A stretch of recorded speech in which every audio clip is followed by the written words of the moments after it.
एक फिल्म, क्या वो सिर्फ मनोरंजन होती है या फिर एक पॉलिटिकल स्टेटमेंट? धुरंधर की बात करें तो ये सवाल सिर्फ कहने सुनने का नहीं रह जाता। ये एक ऐसी ब्लॉकबस्टर है जिसने सही मायनों में देश को, कह सकते हैं, बांट दिया। तो चलिए इसी फिल्म की परतों को खोलते हैं। तो हम करने क्या वाले हैं? हम इस फिल्म को हर एंगल से देखेंगे।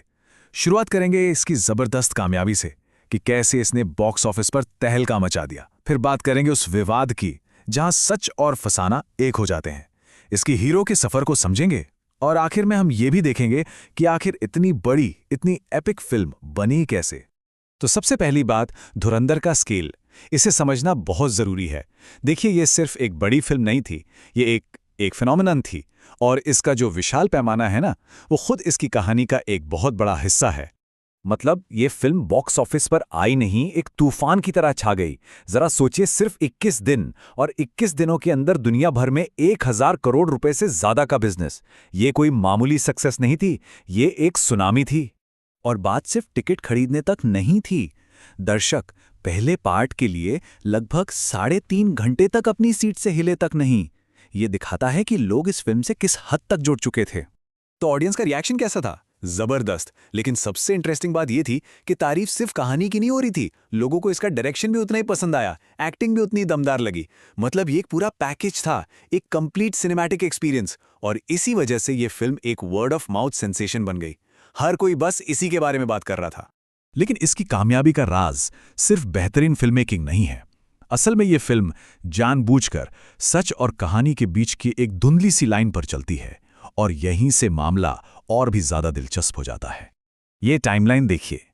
फिल्म क्या करती है, वो असल जिंदगी की दर्दनाक घटनाओं को उठाती है, जैसे कंधार हाईजैकिंग हो या 26/11 का हमला, और फिर उन्हें अपनी एक फिक्शनल स्पाई थ्रिलर की कहानी में बड़ी सफाई से पिरो देती है। ये बहुत ही पावरफुल तरीका है, इससे कहानी को एक असलीपन का एहसास मिलता है। और बात सिर्फ घटनाओं की नहीं है, फिल्म के कई बड़े किरदार असल जिंदगी के लोगों से इंस्पायर्ड हैं, चाहे वो इंडियन इंटेलिजेंस के लोग हों या कराची के अंडरवर्ल्ड के। इससे कहानी में एक और लेयर जुड़ जाती है, और फिर यह समझना मुश्किल हो जाता है कि कहानी कहाँ खत्म हो रही है और असलियत कहाँ से शुरू। तो नतीजा क्या होता है? एक कन्फ्यूजन जो शायद जानबूझकर बनाया गया है। फिल्म एक ही वक्त में दो बातें कहती है। एक तरफ ये एक ड्रामेटिक कहानी है, इसे एंजॉय कीजिए, और दूसरी तरफ ये भी मानिए कि ये अविश्वसनीय सच्ची घटनाओं पर आधारित है। और सच और फसाने की ये जो धुंधली लाइन है यही हमें सीधे फिल्म से जुड़े सबसे बड़े विवाद पर ले आती है कि ये एंटरटेनमेंट है या आइडियोलॉजी। ये वो सवाल है जिसने क्रिटिक्स को दो हिस्सों में बांट दिया और एक नेशनल डिबेट शुरू कर दी कि आखिर इस फिल्म का असली मकसद क्या है। तो एक तरह वो क्रिटिक्स थे जिनका मानना था कि फिल्म का जो हाइपर नेशनलिज्म है और जिस तरह से ये एक आक्रामक भारत को दिखाती है, वो असल में इसे एक प्रोपेगेंडा बनाता है जो रूलिंग गवर्नमेंट के नैरेटिव को सूट करता है। वहीं दूसरी तरफ इसके सपोर्टर्स थे जिन्होंने इसकी तारीफ की। उनका कहना था कि ये पहली बड़ी बॉलीवुड फिल्म है जो इंडिया के सामने जो टेररिस्ट थ्रेट है उसे इतनी रियलिस्टिक तरीके से दिखाती है, और इस बात के लिए इसे सराहा जाना चाहिए। और इस पूरी बहस का जो सेंटर पॉइंट था वो था फिल्म का एंड। फिल्म खत्म होती है नया भारत के जिक्र के साथ, जो कि उस वक्त की सरकार का एक बड़ा पॉलिटिकल स्लोगन था। बहुत से लोगों के लिए यही सबसे बड़ा सबूत था कि फिल्म का एक साफ साफ पॉलिटिकल एजेंडा है।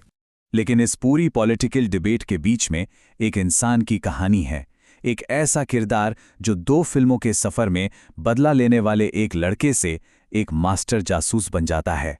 कहानी शुरू होती है जसकीरत सिंह रांगी से, एक कैदी जिसे मौत की सजा मिली है, लेकिन वो बन जाता है हमजा अली मज़ारी, एक अंडरकवर एजेंट जिसका मिशन है कराची के अंडरवर्ल्ड में घुसपैठ करना। उसकी पूरी जिंदगी एक झूठ है, ड्यूटी और धोखे के बीच फंसी हुई। और 2 फिल्मों में हम उसके इस बदलाव को देखते हैं। वो एक बदला लेने वाले बेटे से शुरू करता है, फिर इंटेलिजेंस का एक एसेट बनता है, और आखिर में एक बेरहम किंगपिन। ये एक ऐसा सफर है जिसके पीछे उसका अपना पर्सनल दुख भी है और देश के लिए उसकी ड्यूटी भी। और यही उसका सबसे बड़ा इंटरनल कॉन्फ्लिक्ट है जो पूरी कहानी में उसे ड्राइव करता है। एक तरफ बदला लेने की उसकी अपनी जिद और दूसरी तरफ देश के लिए उसका मिशन। और ये दोनों चीजें अक्सर एक दूसरे से टकराती हैं और उसे ऐसे फैसले लेने पर मजबूर करती हैं जो लगभग नामुमकिन है।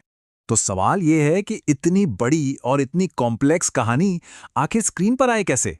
चलिए इस एपिक फिल्म के मेकिंग के पीछे की कहानी देखते हैं। अब एक मजे की बात, शुरू में 2 फिल्में बनाने का कोई प्लान ही नहीं था। ये तो शूटिंग के दौरान एक जरूरत बन गई। डायरेक्टर आदित्य धर ने बताया कि कहानी अपने आप ही इतनी बड़ी होती चली गई। एक सीन जो शायद 10 सेकंड का सोचा था, वो शूट करते करते 2 मिनट का हो गया, और तब उन्हें एहसास हुआ कि इस पूरी कहानी को एक फिल्म में समेटना तो नामुमकिन है। और ये जो एम्बिशन था ना, वो सिर्फ कहानी में नहीं, शूटिंग लोकेशंस में भी दिखा। थाईलैंड में पाकिस्तान को रिक्रिएट किया गया, पंजाब के गांवों से लेकर मुंबई के स्टूडियोज तक और लद्दाख के ऊंचे पहाड़ों तक। मतलब प्रोडक्शन ने पूरी दुनिया नाप दी, ताकि एक ऐसी दुनिया बनाई जा सके जो असली भी लगे और बहुत बड़ी भी। तो जब आप इन सब चीजों को एक साथ देखते हैं, 5.5 घंटे का रन टाइम, 2 फिल्में और 2000 करोड़ से ज्यादा का वर्ल्ड वाइड बॉक्स ऑफिस, तो इस प्रोजेक्ट का जो स्केल है ना, वो सच में हैरान कर देता है। ये इंडियन सिनेमा के लिए एक बहुत बड़ी अचीवमेंट है। तो आखिर में धुरंधर हमें एक बहुत बड़े सवाल के साथ छोड़ जाती है। जब कोई फिल्म एक फिक्शनल दुनिया बनाने के लिए असल इतिहास का इस्तेमाल करती है, तो उसकी जिम्मेदारी क्या है?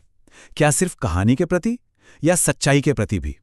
धुरंधर के मामले में इसका जवाब शायद इस बात पर निर्भर करता है कि ये सवाल आप पूछ किससे रहे हैं।